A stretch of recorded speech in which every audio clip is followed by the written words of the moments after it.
네, 코로나 시대를 이길 역사 키워드 발견하기 두 번째 시간입니다.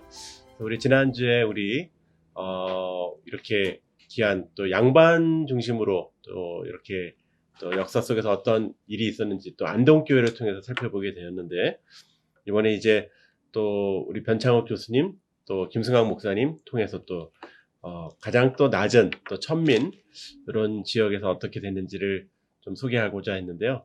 다시 한번 인사 한번 드리겠습니다. 우리 반갑습니다. 반갑습니다. 반갑습니다.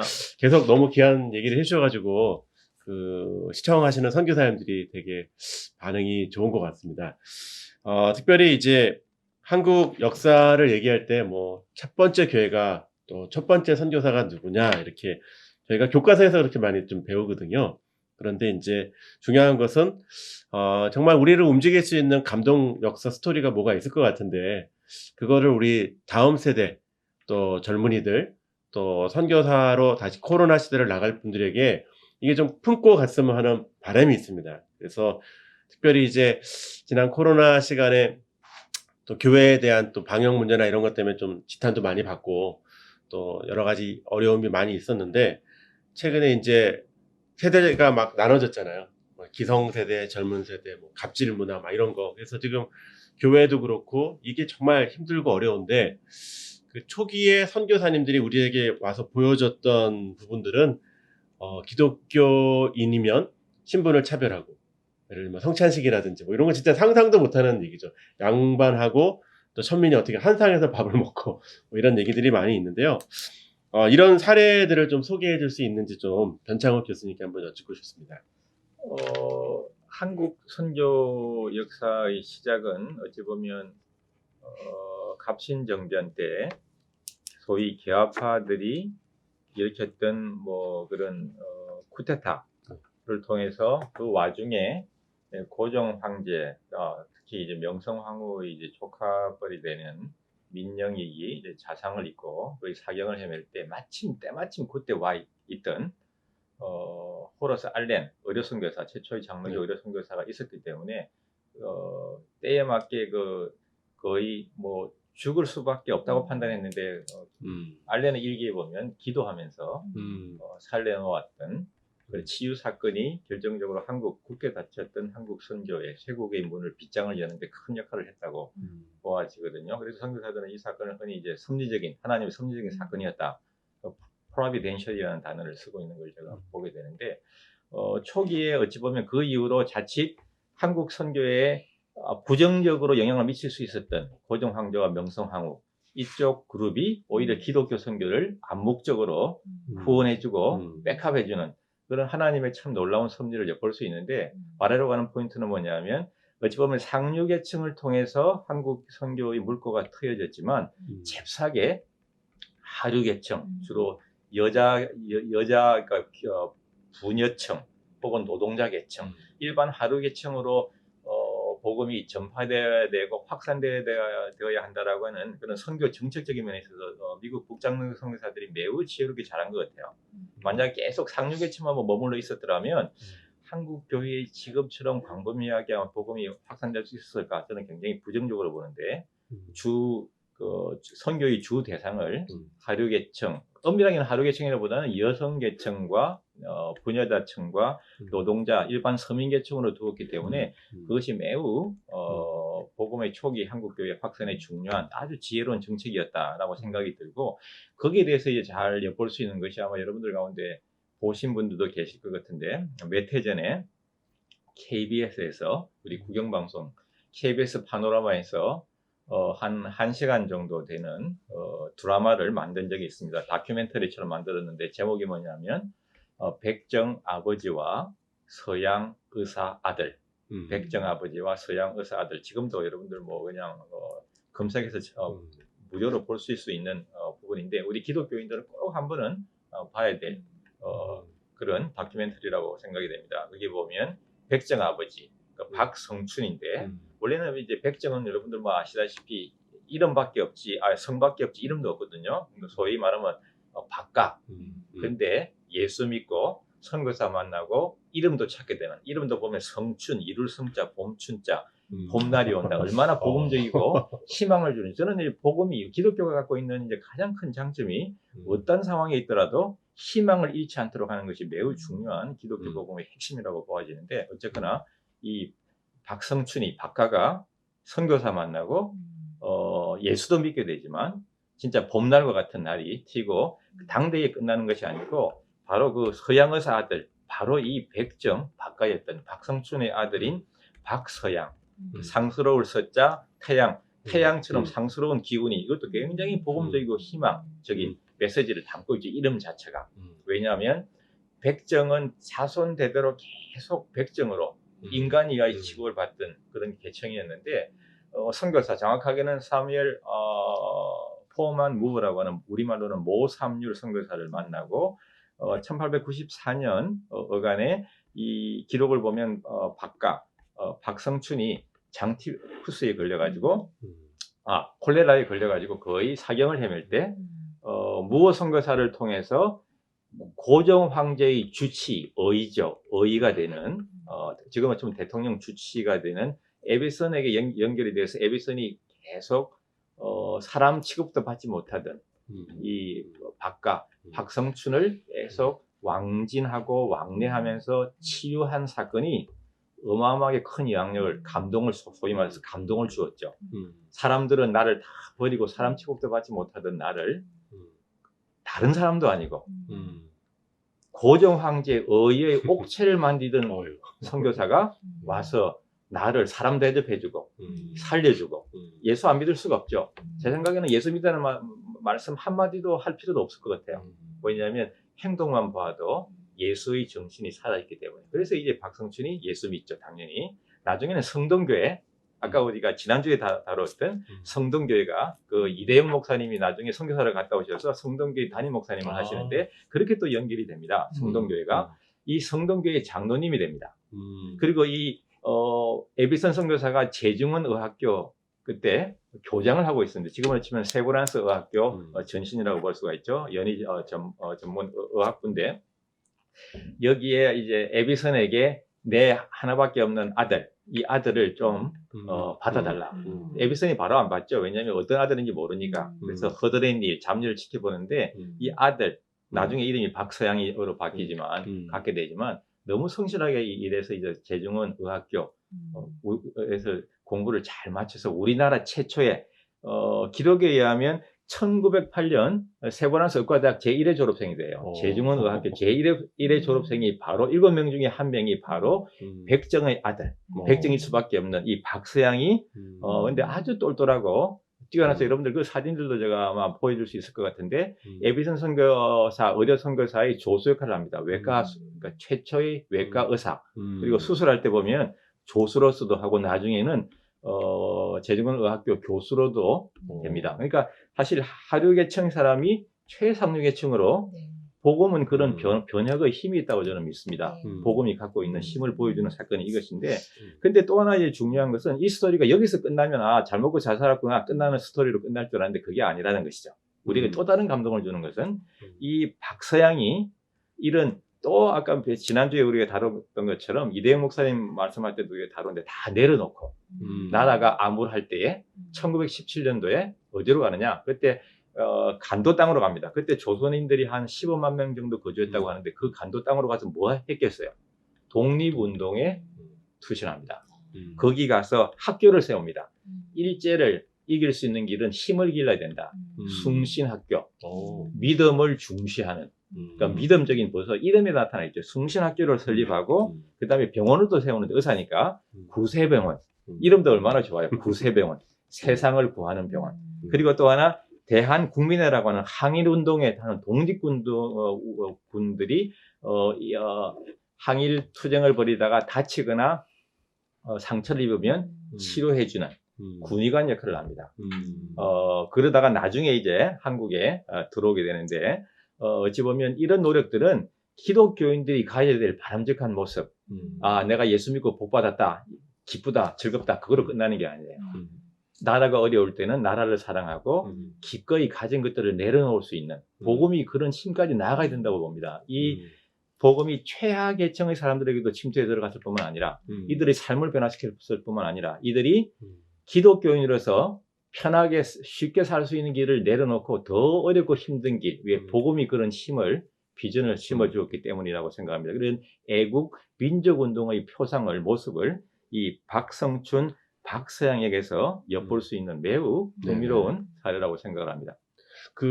이제 그때 갑오개혁이라는 게 일어났던 것 같아요. 네네. 그래서 갑오개혁의 여러 가지 개혁 내용 중에는 신분, 차별, 철폐 있죠. 이게 있었는데 그게 이제 박성춘이 나중에 독립협회에서 하는 만국박람회 연사가 되는 뭐 그런 네네, 스토리가 있는데 맞습니다. 그것 좀 소개해 주실 수 있을까요?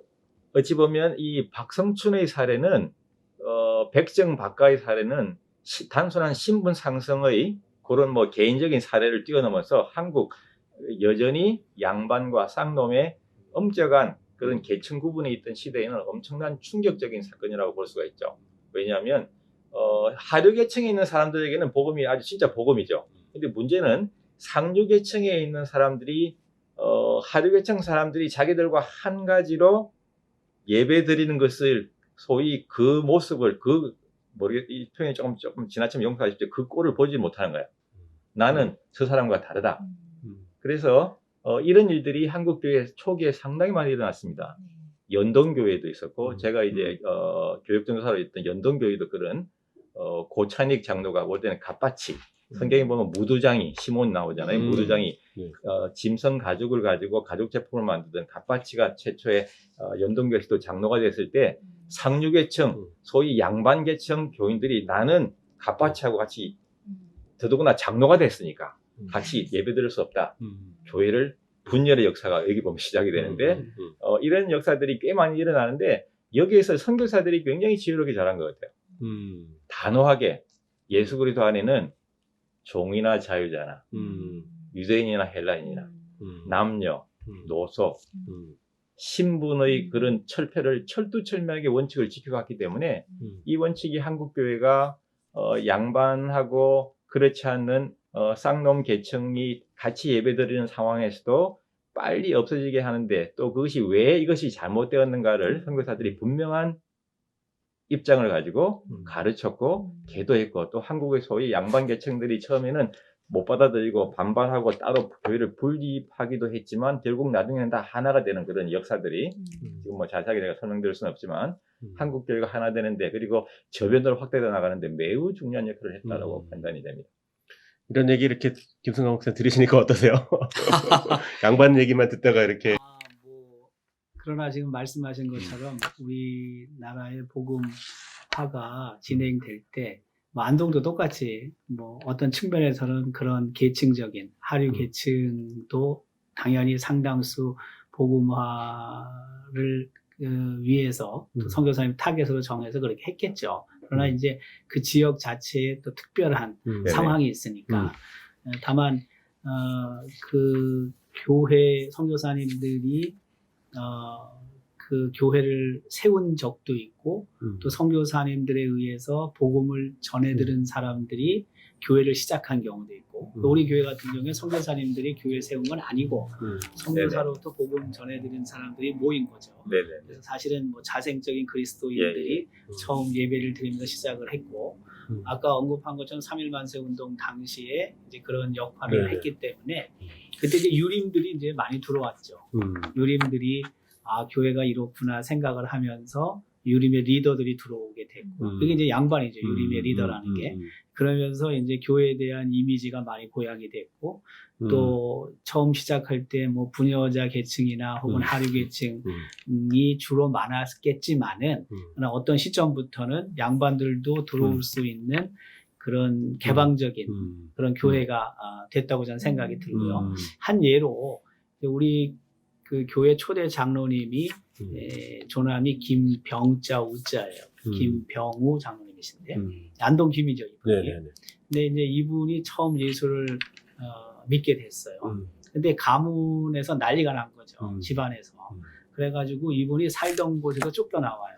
근데 쫓겨나오는 결정적인 이유가 뭐냐면 예수를 안동 김으로서 믿었을 때 다 그 지역의 집성촌이니까 반대를 했단 말이에요.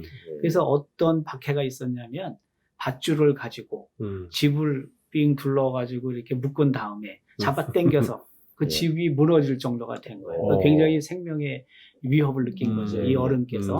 그래서 거기서 살지 못하고 나오죠. 나왔다가 이제 안동에 들어오면서 우리 교회 초대 장로님이 되시거든요. 그분도 조사를 했어요. 그러나 아까 언급한 것처럼 어쨌든 유림들에게 뭐 3일 만세 운동 이전에도 예수 믿은 유림이 있겠지만 그러나 이제 곳곳에 복음이 전해지면서 그분들이 지금까지 자신들의 삶의 경전으로 생각했던 그 사서삼경 그것이 이제 성경으로 대치되는 조선이 무너지고 일제의 억압이 있고 하다 보면 이게 뭐냐라는 생각에서 이제 삶의 원리로 성경을 그렇게 받아들이는 그런 시대적인 상황들이 있었던 거죠. 그러면서 안동에 어쨌든 상하 뭐 관계없이 이제 복음이 전파되는 계기가 됐다고 볼 수 있겠습니다. 네. 저는 이제 인도에 있었는데 인도는 또 카스트가 또 그렇죠. 유명하고 또 이제 인도를 갔더니 그 닥터 암베드카라고 하는 분에 대한 존경이 굉장히 많은 거예요. 그냥 간디만 있는 줄 알았더니 곳곳에 막 암베드카 뭐 기념일도 있고 동상도 있고 막 저분이 누구예요? 그랬더니 인도에서 이제 초대 그 헌법 제정하는 역할을 했던 분이셨는데 그 카스트 제도를 없애고 이제 뭐 천민 출신이었어요, 이분도. 그래서 달리 출신이었는데 이분이 나중에 이제 이런 공헌을 했음으로 인해 인도의 어떤 뭐 아직은 좀 뭐 잔재가 있긴 하지만 그래도 카스트 제도를 많이 이제 무너지게 하는 일을 해서 이제 인도 사람들은 기억을 하고 있는데 저는 이번에 이제 방송을 준비하면서 이 양반도 그렇고 천민도 그렇고 우리 지금 신분적으로 이렇게 정말 이 시대에도 막 갑질, 뭐 을, 뭐 이렇게 금수저, 은수저 막 얘기할 때, 이런 역사 키워드는 왜 이렇게 안 발견됐을까? 왜 부각이 안 됐을까? 너무나 좋은 스토리고, 지금에 딱 맞는, 지금의 청년들이 이 얘기를 알면은, 어떠세요? 청년들이, 이렇게 자랑스러운 기독교였어? 이렇게 자랑스러운 선교 역사가 있었어? 이런 생각 좀 들지 않았어요? 네, 맞아요. 저희들도 몰랐던 선교 역사를 듣고 나니 또 놀랐고 신기한 것 같아요. 그러니까 교수님 뭐 누가 이렇게 일부러 막았나요? 이렇게 알려지지 않게? 우리 김성환 목사님이 이제 안동교회 말씀을 조금 전에 하셨는데 그와 이제 연계해서 조금 더 부연 설명을 드리면 한국연 선교사들은 때로는 이제 양반 계층이 많은 지역의 교회를 개척하기도 하고 그 가운데 또 선교사들 입장이 양반이 아닌 좀 하류 계층 분들도 받아들였고 때로는 아까 말씀드렸던 그런 갈등들이 생겨났지만 성서적인 가르침이 계층을 분리시키는 것은 아니라고 판단했기 때문에 철두철미한 원칙을 처음부터 지켜나갔고 계속적인 교육과 가르침을 통해서 진짜 종이나 자유자나 하나 될 수 있는 그런 교회로 잘 순조롭게 잘 넘어간 케이스라고 보아져요. 근데 지금 우리 정영규 선교사님이 말씀하셨던 인도 같은 경우는 조금 상황이 다른 것 같아요. 그러니까 결론부터 말씀드리면 선교사들이 조금 우리 개신교 선교사들이 지혜롭게 하지 못했다는 생각이 들어요. 제가 판단할 때는. 왜 그런지 조금 설명을 드리겠습니다. 이 암베드카는 인도를 여행해 보신 분들은 이제 곳곳에 인도 전역에 암베드카 뭐 관련된 동상이나 뭐 암베드카를 특히 하류 계층에 가면 거의 뭐 우상시 되다시피 암베드카의 모습을 많이 볼 수가 있는데 암베드카가 제가 이제 배운 바로는 암베드카가 원래는 카스트 제도 원래 카스트 하면 브라만, 크샤트리아, 바이샤, 수드라가 있고 이 네 개의 계층에도 들지 못하는 그러니까 소위 불가촉 천민이라고 하는 언타처블이라고 하는 물론 이제 간디는 하리잔, 신의 자녀라고 이제 부르긴 했지만 이 네 개의 계층에도 들지 못하는 더 최하, 쉽게 말하면 인간 취급도 받지 못하던 인간 이하, 거의 뭐 개취급 받던 그런 이제 계층들을 대표하는 사람이 암베드카도 불가촉 천민 출신이니까 사실 암베드카가 원래는 기독교에 대한 관심이 굉장히 많았다고 합니다. 그래서 선교사들을 접촉했는데 선교사들이 카스트 제도, 그러니까 그걸 바르나라고도 하는데 바르나. 근데 사실 이 카스트가 4개 혹은 불가촉 천민 5개 외에도 하나하나 카스트마다 수천 수만 개의 그걸 이제 산스크리트로 자티라고 하는데 자티, 피부색, 여러 가지 혈연 집단에 따라서 엄청나게 세분화된 카스트가 있습니다. 이거는 철폐해야 된다. 소위 지금 주요 화두가 되고 있는 우리가 평등 입장에서 이거는 없애야 된다. 카스트도. 그래서 이제 안베드카는 그걸 확신하고 자기가 신분 자체가 불가촉 천민이었으니까 선교사들에게 접촉했는데 그 당시 선교사들의 입장이 카스트 제도, 이 바르나 시스템은 거의 없어져야 될 한국에 오는 미국 선교사들과는 다르게 없어져야 될, 또 아니면 상류계층 교인들에게 가르쳐서 하나로 합쳐질 수 있는 그런 것을 입장을 취하기보다는 카스트는 손댈 수가 없다라고 판단을 했고, 카스트는 인도의 오랜 시스템 혹은 관습 이라고 판단했기 때문에 거의 손을 대지 않고 그걸 묵인하는 정책을 썼어요. 근데 안베드카가 선교사에게 기대하고 갔다가 실망이 너무 컸고, 사실 안베드카는 이제 간디하고도 거의 같이 일하기도 했지만 대척점에서는 서로 갈등이 심했는데, 왜냐면 간디는 굉장히 좋은 모습도 있지만 적어도 불가촉 천민에 있어서는 간디는 철두철미하게 힌두교의 기독권을 옹호하는 입장이었고, 안베드카는 거기에 대척점에 서 있는 사람이었고, 그래서 이제 안베드카가 흥미로운 사실은 이런 불평등의 문제를 기독교를 기대했는데 선교사들이 그런 사실을 이해하지 못하고 오히려 상류계층 중심의 그런 교회들을 학교들을 세운 경우가 많았어요. 예컨대 알렉산더 더프 같은 경우는 상류계층, 힌두교나 또 기독교인이라도 상류계층 하이카스트를 위한 그런 여러 가지 시스템이나 혜택들을 많이 줬기 때문에 안베드카가 기독교 선교사에게 왔다가 실망하고 어디로 갔느냐? 불교로 갑니다. 불교야말로 내가 의지할 수 있는 유일한 종교라고 판단해서 이런 유명한 말을 남깁니다. 내 의지가 아니라 내 의지와 상관없이 내가 힌두교 시스템 내에서 최하류계층 불가촉 천민으로 태어났지만 내가 죽을 때는 내 의지로 불교도로 죽겠다. 그래서 안베드카만 불교로 개종하는 것이 아니라 기록에 하면 거의 한 50만이 되는 어마어마하게 많은 불가촉 천민들이 다 불교로 넘어갑니다. 사실 지금도 여전히 로마 카톨릭 인도 선교 역사부터 이제 우리 기독교가 하류계층이 많은 건 사실이에요. 상류계층이 없는 건 아니지만, 그러나 조금 아쉬웠던 것은 한국에서처럼 개신교 선교사들이 좀 더 지혜롭게 했더라면 훨씬 더 많은 교인들이, 특히 불가촉 천민들이 기독교인이 될 수 있었을 텐데 그걸 하지 못한 것이 제가 볼 때는 조금 선교사들의 그런 안타까운 실수가 아니었나라는 생각을 하게 됩니다. 이게 이제 진짜 이렇게 인도에게도 오늘 또 더 첨부가 되니까 이게 굉장히 정말 역사적인 중요한 키워드인데, 이거를 저희가 이제 좀 이 코로나 시대에 좀 잘 이렇게 다시 한번 배워야 될 것 같다는 생각이 드는데, 저희 이제 KWMA에서 이제 해외에 있는 지도자들을 좀 한국에 초청해가지고 또 이렇게 여러 뭐 유적지를 보는 것도 있겠지만 좀 우리 이런 스토리를 좀 보여주고 싶어요. 해외 유적지에 해외 선교 지도자들에게. 그래서 우리 변창욱 교수님은 또 예장 통합 측 선교사 훈련 원장님으로도 또 선교사들에게 역사 교육도 이렇게 훈련도 많이 하고 계시는데, 좀 이런 거를 좀 일으킬 수 있는 어떤 방안이 없을지 먼저 우리 변 교수님 말씀해 주시고, 김승환 목사님도 이걸 어떻게 좀 알려줄 수 있는지 제안 주시죠. 예, 사실 한국 교회가 서구 교회 입장에서 보면 미국 장로교회가 전 세계 수많은 선교지에 많은 교회들을 세웠지만 한국 교회처럼 어찌 보면 미국 선교의 아름다운 열매, 결실은 별로 한국 교회 같은 예는 별로 없어요. 그러니까 어찌 보면 한국 교회는 굉장히 자랑스러운 미국 선교의 열매예요. 왜냐하면 랄프 윈터 이제 선교 역사가인데 그런 말을 했어요. 미국 교회가 전 세계 선교지에 수많은 선교지의 교회들은 세우긴 했지만 그 자기들이 세운 교회들 가운데 또 선교를 재생산하는 교회, 선교사를 파송하는 교회는 별로 많지 않았다. 근데 예외가 있죠. 어느 교회일까요? 바로 우리 한국 교회예요. 그리고 그것도 선교를 재생산, 또 선교사들에게 복음을 받아들였지만 불과 1884년에 알렌이 들어오는데 최초로 우리 장로교회가 선교사를 파송하는 횟수가 1913년, 그 29년 만에 선교사를 파송하거든요. 그것도 미국 교회 선교사들 도움 전혀 받지 않고 한국 교회 모든 교회가 감사주일 헌금으로 모아서 모든 교회가 감사주일 얼마나 뜻깊어요. 1년을 회고하며 되돌아보면서 하나님 앞에 드리는 감사 헌금을 선교사들 선교비로 보냈다고 하는 것은 우리 앞선 선배들이 참 지혜롭게 잘한 것 같아요. 대형 교회 한두 개가 주도한 게 아니에요. 모든 교회들이 다 감사의 마음을 담아서 이 감사금이 선교비로 지원이 되니까 그 선교비를 받는 선교사들이 마음도 어땠을까요?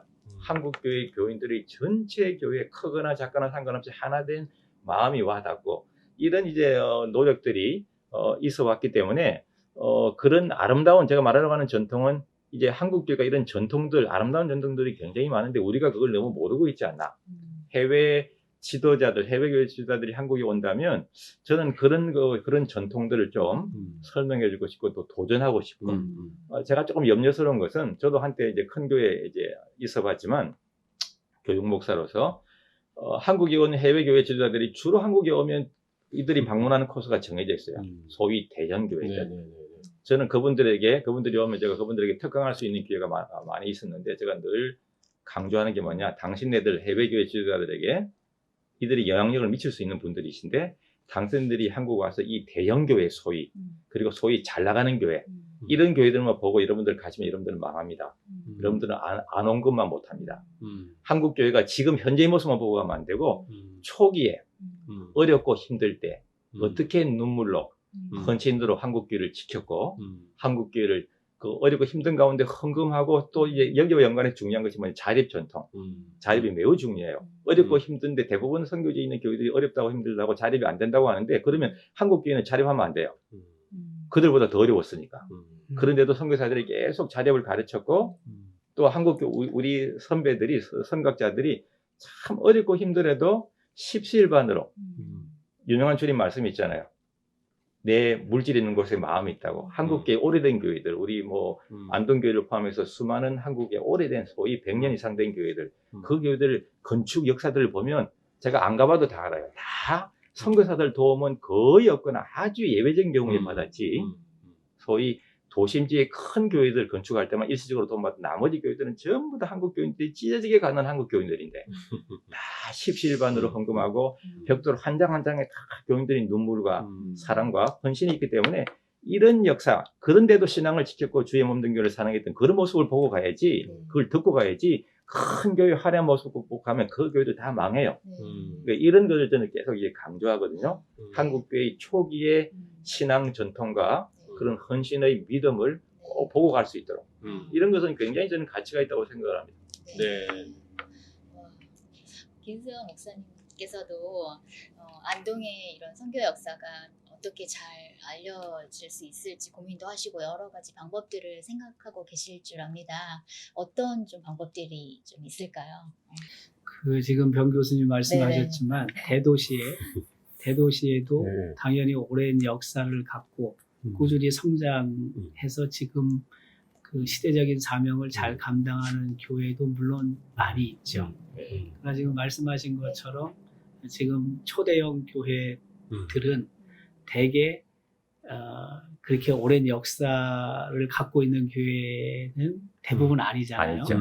그게 무슨 뜻이냐면은 초기에 힘들고 어려웠던 교회들, 지방에 있든 서울에 있든 이제 거기서 배출된 어떻게 보면 모판과 같은 역할을 했던 그리스도인들이 사실 뭐 대도시로 이사를 온다든지 대도시로 와서 그 모판의 역할을 했던 분들이 교회를 섬기면서 그렇게 폭발적으로 부흥하고 성장한 부분도 상당 부분 있을 거라고 나는 생각합니다. 그러니까 지금 말씀하신 것처럼 현재 초대형 교회만 보는 것은 한국 교회의 뿌리를 사실은 놓치는 거라고 볼 수 있겠죠. 이제 그런 측면에서는 지방에 있는 교회든 서울에 있는 교회든 오랜 역사를 갖고 있는 그 교회의 사실 그 교회 성장과 부흥이 한국 교회의 부흥과 성장과 같다고 볼 수도 있거든요. 실질적으로 보면 그런 측면에서는 그런 역사들 그 지역 교회의 역사, 지역 교회의 교회 성장, 지역 교회가 어떻게 지금까지 왔는지를 스토리를 듣고 콘텐츠를 찾는 것이 아주 중요하다. 한국 교회를 이해하는데 훨씬 더 중요한 역할을 한다고 저는 생각이 들어요. 이제 그런 측면에서 또 각 지역마다 차이가 있을 수 있거든요. 그래서 아마 뭐 해외에서 오는 그 해외 교회의 지도자분 혹은 또 뭐 그 선교사님들은 관계없이 제가 생각할 때는 각 지역마다 다 특징이 있고 그렇죠. 정서가 다르고 네네. 환경이 다르니까 음. 뭐 큰 틀에서는 한국교회라는 하나에 들어가긴 하겠지만 이러면 호남이면 호남, 영남이면 영남, 네네네. 뭐 중부 지역이면 중부 지역, 또 제가 살 때 제주도도 특별한 상황이니까 그렇죠. 이렇게 나름대로의 거점 교회를 정해서 그래서 그 안에서 그 100년이면 100년 뭐 오랜 세월 동안 어떻게 교회가 성장해 왔는지 또 어려움을 어떻게 극복했는지 네네. 또 지금은 선교 2세기를 향해서 어떻게 달려가고 있는지 이런 것들을 개발하고 그런 것들을 갖고 있다면 제가 볼 때는 훨씬 네네. 한국 교회를 이해하는데 네네. 도움이 될 거라고 저는 생각이 들어요. 네. 그래서 이제 그런 부분들을 하여튼 거점 교회들을 하나씩 네네. 만들어 놓고 좋으신 것 같습니다. 네 그렇게 했을 때 뭐 선교를 공부하는 분들이나 혹은 또 해외로 선교사로 나가는 분들이나 또 해외에 있는 그런 그 교회 리더들이 한국에 왔을 때 또 그 교회를 찾았을 때 그 한국 교회를 이해할 수 있는 더 나아가서는 거기서 얻을 수 있는 그런 교훈들이 네. 훨씬 더 많이 찾을 수 있지 않을까 이제 그런 생각을 저는 개인적으로 합니다. 네.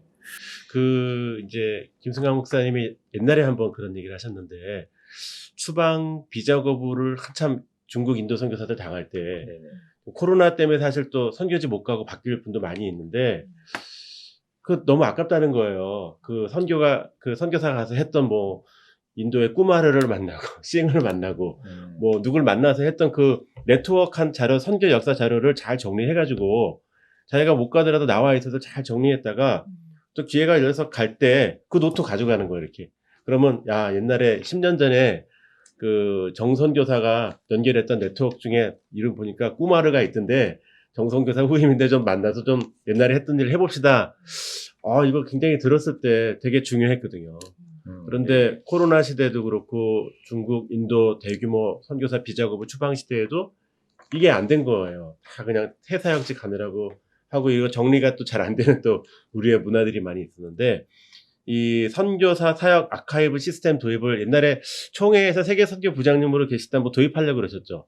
좀 소개해 줄 수 있을까요? 그렇죠. 네, 네네. 그러니까 지금 어쨌든 그 선교지에서 선교사님들이 어떤 사역을 했는지 또 인적인 네트워크를 어떻게 되고 있는지 이런 것들이 잘 정리가 된다면 물론 그분들이 선교했을 때 그 지역에 자립화되고 네네. 더 이상 우리 선교사님들이 안 가는 게 최선이겠지만 네네. 만에 하나 또 다시 가야 됐다면 네네. 혹은 또 비자발적으로 선교지를 떠날 수밖에 없는 상황이 있었다면 그러나 그런 부분이 또 해제가 돼서 다시 가게 될 기회가 있을지도 모르잖아요. 그게 5년이 지나든 10년이 지나든 모를 텐데 그때 그 지역에서 사역을 했던 분들이 잘 정리를 해놓는다면 사역의 내용이라든지 또 혹은 그 네트워크 이런 부분들을 해놓는다면 혹 몇 년 후에 그곳에 갔을 때도 처음부터 다시 시작하는 것이 아니라 상당 부분 시간을 줄일 수 있다라는 생각을 좀 갖고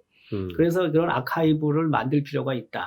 우리 세계 선교부 안에 만들든지 혹은 그게 힘들면 장신대 안에 그런 부분들을 자료를 축적해 놓는다면 훨씬 좋지 않느냐. 유익할 거라고 생각을 했어요. 다만 그 개인적인 어떤 노출이 되는 이런 부분들에 있어서는 조심스럽지만 네네네.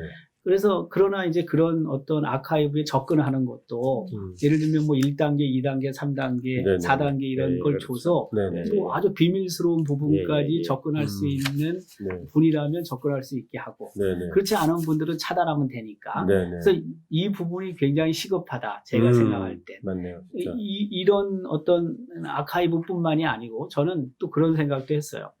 뭐냐면 지금 이미 뭐 비자발적으로 나오지 않은 분이라 할지라도 하고 있는 사역들을 총체적으로 정리할 필요가 있다. 그렇죠. 그래서 예를 들면 뭐 교회 개척 혹은 뭐 복지, 네. 뭐 학원, 학교 뭐 이런 여러 사역들이 있을 텐데 네. 그런 사역들에 관해서 시작을 나는 어떻게 했고 네.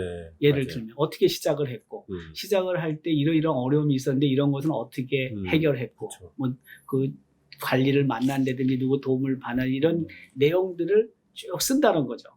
근데 이제 그걸 우리 총회 세계 선거부든 아니면 선교 공부를 하신 네, 분들이든 누구든지 네, 간에 네. 그 아이템을 쭉 주는 거죠. 항목을 그렇죠. 네. 쭉 줘가지고 그게 20개, 뭐 20개, 30개, 30개를 줘서 음. 아주 세밀하게 기록을 하게 남긴다는 예, 거예요. 예, 예. 그러면은 A라는 나라에서 예를 들면 유치원 사역을 한 분이 음. A라는 나라에서 또 유치원 사역할 때 상당한 도움이 되겠죠. 일일이 다 그렇죠. 물어볼 필요가 없는 거예요. 그거 그렇죠. 들어가 보면 다 나와 있는 거예요. B라는 나라에서는 내가 유치원 사역을 하려고 하는데 B는 유치원 사역을 한 분이 없어요. 예를 들면. 그러면 A국, C국, D국에 혹시라도 있었으면 그걸 있어요. 찾아본다는 거죠. 그렇죠. 그래서 아이디어를 얻을 수 있겠죠. 예, 예, 예, 그러면 일일이 그걸 쫓아다니면서 예, 예. A, B, C, D 해가지고 S, F, S, 뭐 T까지 갈 필요가 없다는 거예요. 예, 예. 책이 이미 다 돼 있는 거예요. 정리가. 돼 있는 걸 가지고 나는 이제 O부터 시작할 수 있어요. OP부터 시작할 수 있다는 거예요. 이런 작업이 꼭 예. 필요하다. 예, 이런 예. 작업이. 네네네. 그럼 이제 그렇게 하려면 아까 얘기대로 또 이거는 본인의 어떤 사역이 노출되면서 좀 숨기고 싶은 네네. 사역의 내용도 있을 수 있어요. 어떻게 그렇죠. 네. 우리의 선교 예. 산인들이 그렇죠. 하는 사역을 다 노출하겠어요. 네네. 그 비밀스러운 것도 네네네. 있겠지. 근데 그런 것들은 또 메모를 하고 개별적으로 접촉한다든지 네네. 공개를 못할 것들은 해서 하면은 저는 그 사역이 굉장히 효과적이고 빠르게 더 진행될 수 있을 것이다. 예를 들면 이제 우리 교회 같은 경우에 뭐 매년 그 여러 절기에 따라 하는 사역들이 있지 않겠습니까? 예를 들면 뭐 네네네. 전도다, 뭐 네. 총전도주의를 한다, 뭐 한다 그러면 그거를 반드시 우리는 그 해에 한 것들을 처음부터 끝까지 정리를 합니다. 다 기록을 해요. 해가지고 이렇게 해서 이렇게 됐다. 결론이 이렇게 됐다. 네. 이게 미비한 게 이런 게 좀 음. 미진하다. 음. 메모를 합니다. 네. 그래서 내년에 혹시 다시 할 때 그걸 끄집어내요. 그걸 꺼내서 보는 거예요. 패키지로. 그러면 쭉 그 내용을 파악하고 아 기억에만 의존하면 잊어먹어요. 메모를 해놨을 때 아 이게 보완을 해야 되겠구나. 이런 게 되죠. 그것만이 아니라 교육자가 바뀌었어요. 교육자가 바뀌면 이걸 처음부터 다시 다 가르쳐야 돼요. 예, 예, 예. 이 사역을 누가 교육자가 하려고 그렇죠. 그러면은 네. 이걸 내가 다 설명을 해야 돼. 그 필요가 없다는 거예요. 이거 딱 몇 년치 것만 딱 꺼내가지고 딱 보면은 보면 본인도 이해가 파악이 되죠. 되고. 그래서 모르는 거는 물어보고 의논해야 되겠지만 웬만한 걸 할 필요가 없어요. 시간도 얼마나 절약되는지 몰라요. 그 다음에 개선이 되죠. 그렇죠. 잘못된 부분, 생각 못했던 것들, 또 부족한 것들을 메꾸어서 다음 단계 실행할 수 있죠. 업그레이드하고. 네. 그럼요. 그러니까 쟤는 교회도 이렇게 사역을 한단 말이에요. 교회도 기억에 의존만 하지 않아요. 절대로. 이제 이미 그런 패키지가 예, 예. 2개로 돼요. 컴퓨터에 저장이 되고 프린트해서 책으로 나고. A 그 완 봉투에다 집어넣어놔요. 네. 그래서 다 보관이 돼서 그때 그 컴퓨터를 통해서도 보지만 네, 네. 끄집어내서 봐가지고 다음 단계를 준비하죠. 저는 선교 현장은 이게 반드시 난 있어야 된다고 생각하는 사람이에요. 네. 이게 되면은 정말 쉽습니다. 어디나 가가지고 왜 나는 처음부터 다 시작을 해야 되냐는 게 난 참 그게 답답한 거예요. 네. 물론 안 그런 데도 있겠지만 네네. 이런 작업들이 좀 이루어져서 A라는 나라면 A라는 나라가 아니면 네. 다른 나라에서도 이런 측면들을 선교사님들이 했던 사역들을 충분히 네. 미리 보고 네. 그 아이디어를 그 나라에 맞는 아이디어를 구상을 해서 집어넣으면은 훨씬 좀 더 네네.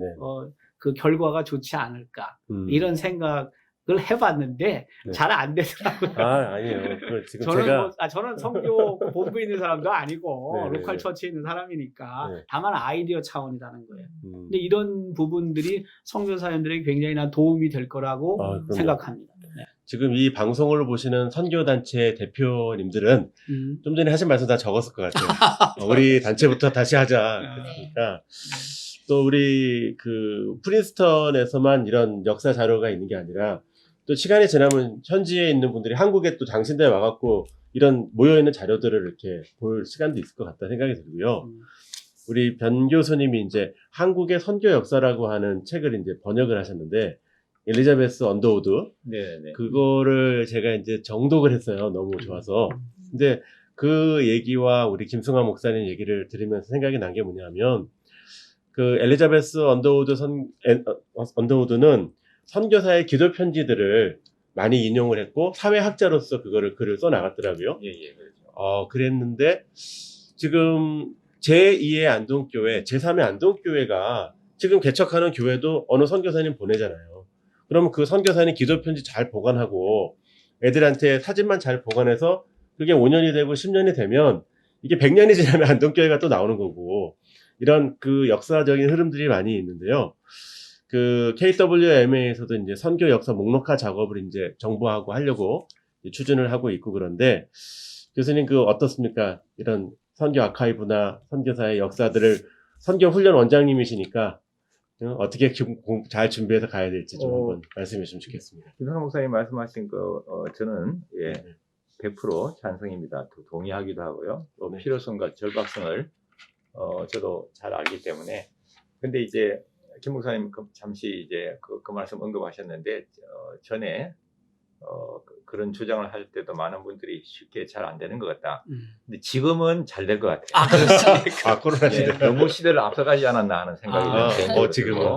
왜냐면 지금은 원턴 원치 않든 비자발적으로 들어와 있는 분들이 많이 계시고 이분들이 특별히 뭐 국내 사역을 개발한 경우도 있겠지만 그렇지 않은 경우는 지금 여기서 무료하게 지낼 수밖에 없는 상황인데 오히려 지금은 원턴 원치 않든 오히려 지금 오히려 그 말씀하셨으면 훨씬 더 잘 와닿지 않았을까. 너무 앞서가셔갖고 그때는 오늘 세게 하셨어요. 오늘 아마 방송에 나가시면 많은 분들이 이전보다는 훨씬 더 호응도나 그게 아마도 높아지지 않을까 하는 생각이 듭니다. 그래서 제가 봤을 때는 김 목사님 그 아카이브 절대 저도 찬성이고요.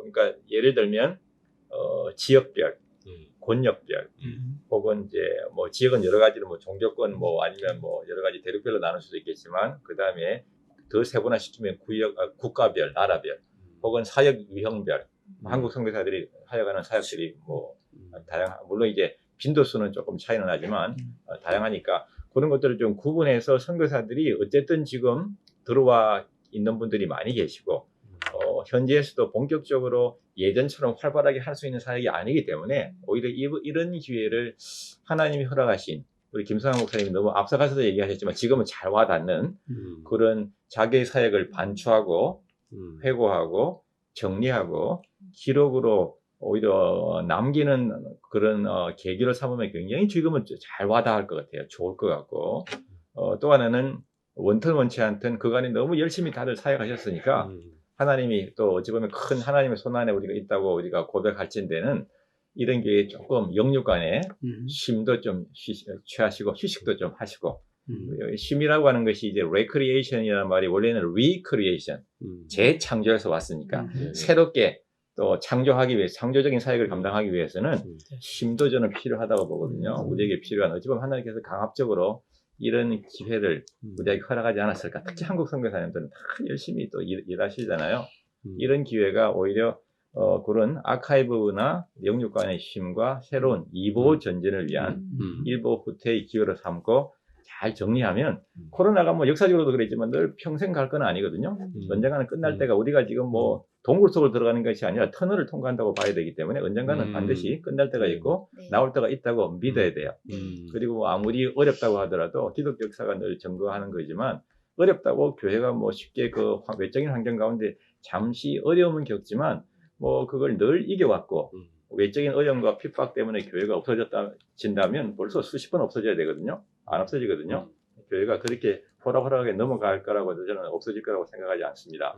그래서 이런 부분들을 조금 더 잘 인식하시고 그런 아카이브나 기록이나 사역에 대한 반추, 그다음 회고, 정리의 기회로 삼는다면 오히려 코로나가 끝났을 때 더 힘있게 활발하게 할 수 있는 어찌 보면 런치패드 역할을 할 수 있는 그런 기회로 삼으면 어떨까 하는 생각을 하게 됩니다. 네, 엘리자베스 언더우드 얘기도 조금. 엘리자베스 언더우드는 사실 호러스 언더우드 한국에 온 1885년에 최초의 안수받은 목사 선교사로 온 언더우드 이제 정손녀 5대 손녀인데 한국에서는 이제 원래 선교사들이 이제 고등학교까지만 한국에 있는 국제학교 선교사 자녀학교를 평양과 이제 평양에 주로 다녔고 나중에는 서울에도 있었지만 평양 외국인 학교를 졸업하고 대학부터 갔는데 이분은 사회학 또 혹은 문화 인류학을 전공했어요. 그래서 자기 할아버지, 자기 가게가 전부 다 언더우드 가게니까 그 집안의 선교사 자녀들을 가지고 사회학자 입장에서 그걸 정리한 건데 제가 봐도 굉장히 잘 균형 잡혀 있고 또 사회학자가 바라보는 문화인류학자가 바라보는 선교사 자료를 어떻게 보고 어떤 관점에서 해석하고 있는가 하는 점에서는 굉장히 저도 좋은 영향력을 받았고 그래서 이제 우리말로 번역하게 됐는데 더더구나 이제 굉장히 비판적이면서도 동시에 균형 잡힌 시각이 매우 중요해요. 선교사들은 무조건 뭐 성인 군자처럼 우리가 묘사할 필요는 없다고 생각합니다. 때로는 그들도 실수할 수 있고 우리처럼 성경에도 그런 예들이 많잖아요. 형사적인 인물 가운데서 실수한 분들이 많고 오히려 그런 부분 때문에 성경이 더 와닿는 내기일 수 있으니까 그런 부분에 있어서는 엘리자베스 언더우드 책이 굉장히 균형 잡혀 있고 또 하나 이제 자료와 아카이브 자료와 관련해서는 선교사들이 그런 자료들을 기록하고 남겨놓았기 때문에 언젠가는 후손들이 그런 연구가 가능하거든요. 네. 그래서 선교사들이 이런 역사 자료의 기록과 보존의 중요성을 조금 더 이번 기회에 인식하시고 남겨놓으시면 후대에 가면 언제라도 누군가에 의해서 다시 그것이 정리되고 또 새로운 것들을 발견해낼 수 있기 때문에 기록 남기는 것은 선교사들의 몫이에요. 맞습니다. 예. 네. 좋은 말씀 너무 감사드리고요. 이제 마지막으로 선교 역사의 귀한 교훈들을 잘 간직하고 계신 두 분의 이야기를 통해서 오늘 정말 많은 것을 배운 것 같습니다. 근데 코로나 위기가 4차 산업혁명이나 인공지능이 답이 될 것이 아니라 이제 다양한 키워드들 가운데 선교사 코로나 시대를 이길 키워드가 있을 것 같은데요. 이것이 코로나 이후에 중요한 선교 원동력이 될 것 같습니다. 그래서 또 한국교회나 선교사님들께 또 해주고 싶으신 말씀들이 있으실 것 같은데 김승환 목사님께 먼저 좀 부탁을 좀 드려도 될까요? 뭐 이미 다 말씀들이 네. 나온 것 같은데요. 네. 이제 부연하자면은 네. 어쨌든 그런 그 아카이브를 구성하는 데 있어서 주도적인 역할을 해야 되는 기관이든 뭐 누가 있어야 되겠죠. 예, 제 생각에는 이제 그런 부분들이 필요할 것 같고요.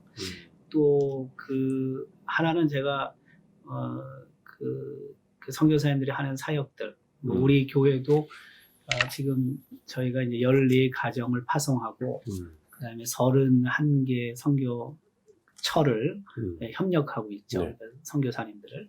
그리고 11개 선교기관을 돕고 있는데 그 선교사님들이 이제 기록으로 자료를 남기는 것, 그게 이제 우선적으로 필요하다고 말씀하셨잖아요. 당연히 그건 맞고요. 제가 생각도 그래야 되는데, 근데 이제 이게 남겨진다 하더라도 제 생각에는 어쨌든 이제 분석을 하고 뭐 또 정리를 하고 선교학적인 맞아요. 관점으로 해석을 해내야 되는 작업이 또 있어야 되지 않습니까? 네네네. 그래야지 그것이 이제 비로소 세상에 알려지는 것이고 이제 그걸 통해서 이제 선교의 어떤 현장들이 좀 더 풍성해질 수 있다고 저는 늘 생각합니다. 그런 측면에서는 다 바쁘신데 이제는 우리 그 선교사님들 중에도 필드에서 선교지에서 열심히 사역을 한 분들도 많이 계시지만 또 한편으로는 그 이론을 공부한 분들도 많이 계시잖아요. 네네네네. 제가 볼 땐 이제 그렇다고 네네. 보는데 제가 미국에서 공부할 때는 제가 답답한 게 있었어요. 좀 그 미국의 신학교에서 선교학을 공부하는 선교사님들이 좀 더 많으면 좋겠다.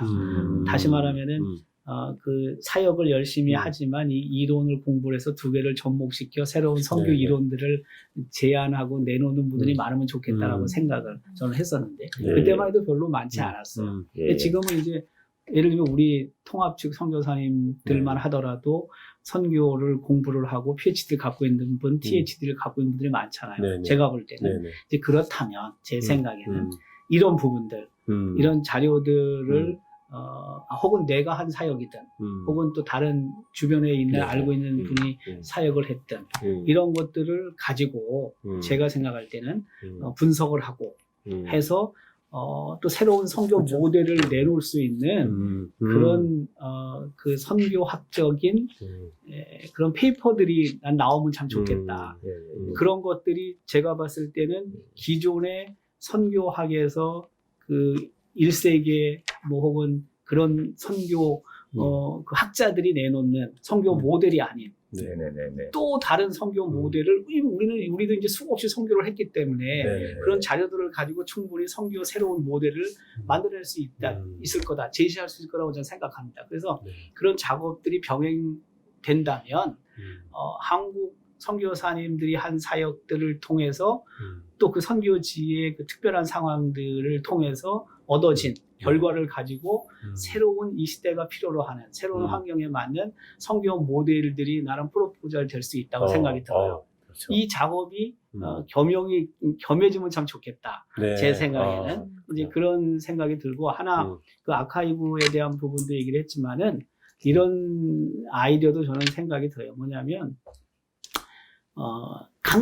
각 나라별로 아까 얘기한 것처럼 1번부터 한 뭐 30번, 40번 혹은 20번 쭉 줘서 그 나라의 그 선교를 하러 간다든지 뭐 선교사님이 풀타임으로 간다든지 아니면 뭐 쇼타임으로 한다든지 뭐 혹은 또 관심을 갖는다든지 이런 부분들을 그 선교지에서 오래 계셨던 분들이 쭉 쓰는 거예요. 그러면은 그 사역이 꼭 아니라 하더라도 그러면 그 나라에 대해서 그것만 보면은 지금 어떻구나. 내가 여기를 A라는 나라를 가냐, B라는 나라를 가냐, C라는 나라를 가냐 했을 때 그런 자료들이 수없이 있다는 거죠. 그 선교지에서 오래 계신 그렇죠. 분이 정통한 네네. 분이 쭉 써놓으면은 근데 그걸 이제 어떤 기관이나 어떤 주도적인 역할을 하는 분이 항목을 똑같이 주는 거죠. 그쵸. 똑같이 줘서. 그럼 그걸 내가 쭉 읽어보면은 내가 선교사로 떠나고자 할 때 그런 기초 자료들이 풍성해진다는 그쵸. 거죠. 뭐 전화해보고 이런 거는 구체적인 것만 물어보면 되고 아까 얘기한 것처럼 이렇게 쫙 해놓으면은 훨씬 우리가 그 비전 트립을 출발할 때도 쉬워요. 맞아요. 제가 봤을 때. 네, 맞아요. 네, 그렇겠네요. 그래서 여러 이런 것들이 나는 좀 작업이 되면 좋겠다. 로컬 처치를 섬기는 네네. 목사 입장에서는 네. 이런 작업이 있으면 좋겠고 이제 그러기 위해서는 우리 변 교수님 말씀하신 것처럼 지금 이 코로나19로 인해서 어쨌든 조금 휴식도 하셔야 되고 또 한편으로는 이제 그런 작업들이 이루어진다면 이 코로나 시대가 거의 뭐 2년 정도 갈 것 같은데 한국 교회가 선교하는데 훨씬 더 유용한 그런 기간으로 활용할 수 있지 않을까 그런 생각들을 해봤습니다. 네. 우리 변 교수님 정말 너무 귀한 또 목사님 얘기 들었는데 교수님한테 오늘 큰 숙제 내주시는 것 같은데요. 어떠셨는지 한국 교회 선교사님들이나 이 방송을 보시는 또 교단 또 선교단체 대표들께 한 말씀 전해주시면 좋겠습니다. 예, 지금 다들 뭐 어렵고 힘든 건 사실입니다. 그러나 우리가 뭐 아다시피 위기라고 생각을 이제 많이 하시는데 위기라고 하는 단어 한문에 보면 위험한 때이기도 하지만 또 하나는 기회일 수도 있거든요. 우리가 자꾸 너무 부정적으로만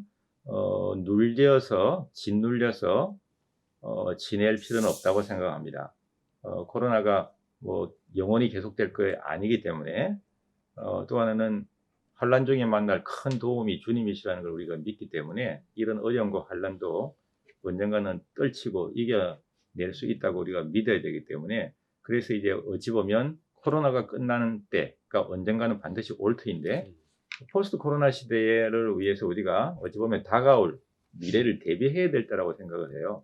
계속 거기에 짓눌려서 위험한 위기에만 상황이라는 것만 자꾸 이제 우리가 주눅들어서는 안 된다는 생각이 들고 초대교회부터 또 종교개혁 이후에 쭉 지금까지 교회가 자라온 교회가 거쳐온 수많은 도전과 역경들 그러니까 뭐 사도행전 27장에도 보면 유라굴라 광풍 속에서 다들 뭐 다 배가 파손하고 죽을 줄 알았지만 거기에서 보여줬던 바울의 리더십 상황이 바울을 움직일 수 없었고 그 리더십을 저는 가끔씩 늘 생각을 해요.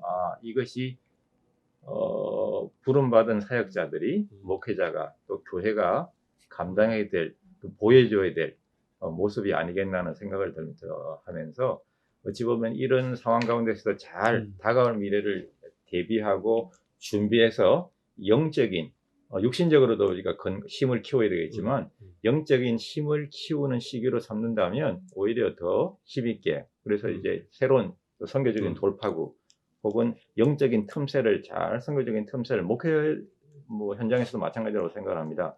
분명히 지금 정부나 지방 정부들이 뭐 교회를 꼼짝 못하게 하는 게 좀 안타깝기도 하고 조금 아쉽기도 해요. 교회와 연합해서 했다면 훨씬 더 중앙정부가 다 할 것처럼 하지만 다 하지 못하거든요.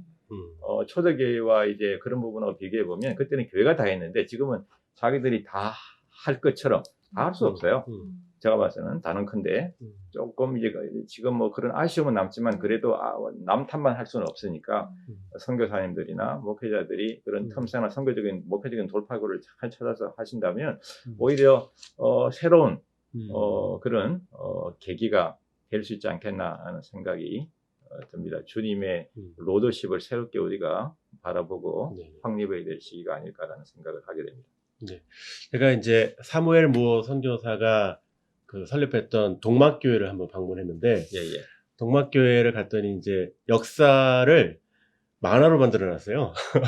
그래서 이제 각재용 목사님이 담임 목사님이신데, 아니, 목사님 어떻게 그걸 이 귀한 역사를 이렇게 만화로 이렇게 만들었어요? 그랬더니 저한테 하시는 말씀이 선교 역사를 읽을 애들이 청소년들이고 다음 세대인데 두꺼운 사집자료 뭐 500페이지짜리 칼라판으로 만들어 놓으면 걔네들이 들고 가긴 하겠냐고 만화로 만들었다 이렇게 얘기를 했는데 오늘의 이 모든 얘기를 이제 비전 선교단의 또 이번에 청년 입장에서 이제 이 정말 너무 아름다운 이야기가 너무 많잖아요. 이 얘기를 듣고 청년들이 어떻게 했으면 좋겠는지 또 청년들 중에서 또 우리 또 과목이 아무리 좋은 책 만들어도 이 안 보게 만들어 놓으면 또 안 되잖아요.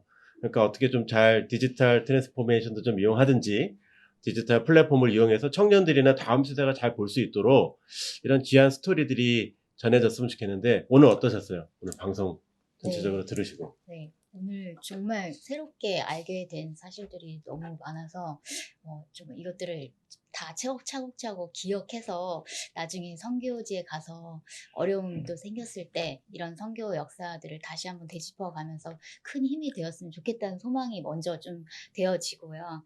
아까 또 김 목사님께서 설명해 주셨던 안동교회 그런 체험의 그런 시간들이 굉장히 저희들한테는 실제적으로 도움이 될 것 같거든요. 그래서 한 번쯤 안동교회도 방문해 보고 싶고 또 여타 다른 교회의 그런 플랫폼들이 좀 구축이 된다면 저희들이 쉽게 그런 문화들을 접할 수 있고 이것이 실제적으로 선교 현장에서 적용할 수 있는 그런 실제가 될 수 있는 모델이 되지 않을까 그런 것들을 좀 경험해 보고 싶은 좀 마음이 좀 생겼고 다음 세대로서 저희도 이 선교 역사의 한 페이지를 앞으로 이제 써 갈 텐데 그 페이지를 어떻게 하면 좀 더 아름답게 좀 이전의 세대들의 그런 정신들을 또 이어받아서 저희가 어떤 또 스토리를 써나갈지 그런 것들에 대한 과제의 부분들 그런 것들 좀 고민하게 되어지는 것 같아요.